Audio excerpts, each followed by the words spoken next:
ನಮಸ್ಕಾರ ಎಲ್ಲ ಉತ್ತರ ಕರ್ನಾಟಕ ಮಂದಿಗೆ. ಇವತ್ತು ನಾನು ಮತ್ತು ನಮ್ಮ ದೋಸ್ತ್ ಹೋಲತ್ತೀವ್ರಿ ಗುಲ್ಬರ್ಗಕ್ಕೆ. ಬಸ್ ಸ್ಟಾಪ್ ಬಂದಿರಿ, ಸ್ವಲ್ಪ ಬಸ್ ಲೇಟ್ ಇತ್ತಂತ. ಅದಕ್ಕೆ ನಾನು ನಮ್ಮ ದೋಸ್ತ್ ಹೊಂಟಿವ್ರಿ ಸಸ್ತ ನಶೆ ಮಾಡ್ಲಕ್ಕ. ಅಲ್ಲಿನ ಸೇರಿ ಸಸ್ತ ನಶೆ ಮಾಡ್ದಕ್ಕೆ ಬಸ್ ಸಿಕ್ಕತ್ ನೋಡ್ರಿ. ಹಾಗೆ ಬಸ್ಸಿನಾಗ ಕುಂದು ಜಪ್ಪಕ್ ಮಾಡ್ಕೊತ ಹೊಂಟಿವಿ. ಕಿಟಕಿ ಹೊರಗಿಂದ ವ್ಯೂ ನೋಡ್ಕೊತ ಹಾಗೆ ಹೊಂಟಿವಿ ನೋಡ್ರಿ. ಸೀದಾ ನಾನು ನಮ್ಮ ದೋಸ್ತ್ ಗುಲ್ಬರ್ಗಕ್ಕೆ. ಆಮೇಲೆ ಗುಲ್ಬರ್ಗ ಸಿಟಿ ಜಾಯ್ನ್ ಆಗಿ ಬಸ್ ಸ್ಟ್ಯಾಂಡ್ ಹೋದೆ ನೋಡ್ರಿ. ಹಂಗೆ ಸೀದಾ ನಾನು ನಮ್ಮ ದೋಸ್ತ್ ಇಬ್ಬರು ಬಂದಿವ್ರಿ ನಾಷ್ಟ ಮಾಡಕ್ಕೆ. ಹಂಗೆ ನಾಷ್ಟ ಕತ್ತರಿಸಿ ಮಾಡಿ ಸ್ವಲ್ಪ ಕೆಲಸ ಐತ್ರಿ, ಕೆಲಸ ಮುಗಿಸ್ಕೊಂಡು ಸಸ್ತ ನಶೆ ಮಾಡಕ್ಕೆ ಬಂದಿ ನೋಡ್ರಿ ನಾನು ನಮ್ಮ ದೋಸ್ತು. ಅಲ್ಲಿಂದ ಸೀದಾ ಗುಲ್ಬರ್ಗ ಬಸ್ ಸ್ಟ್ಯಾಂಡ್ ಬಂದೀನಿ ನೋಡ್ರಿ. ಪಬ್ಲಿಕ್ ನೋಡ್ರಿ ಏಟದ 2 ತಾಸು ಆಯ್ತು ಬಸ್ಸೇ ಬಂದಿಲ್ಲ ನೋಡ್ರಿ.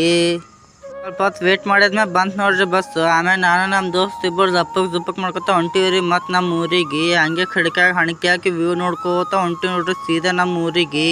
1 ತಾಸು ಜರ್ನಿ ಮಾಡಿ ಹಂಗೆ ಸೀದಾ ರೀಚ್ ಆದೇವ್ರಿ ನಮ್ಮ ಊರಿಗೆ. ಬಂದ್ಮ್ಯಾಗ ನಮ್ಮ ಮಾಮ ಸ್ವಲ್ಪ ಪಡ್ದ ಕಟ್ಟವ್ರಿ ಸೈಡ್ ಒಳಗೆ ತೊಂಬಂದ್ರಿ.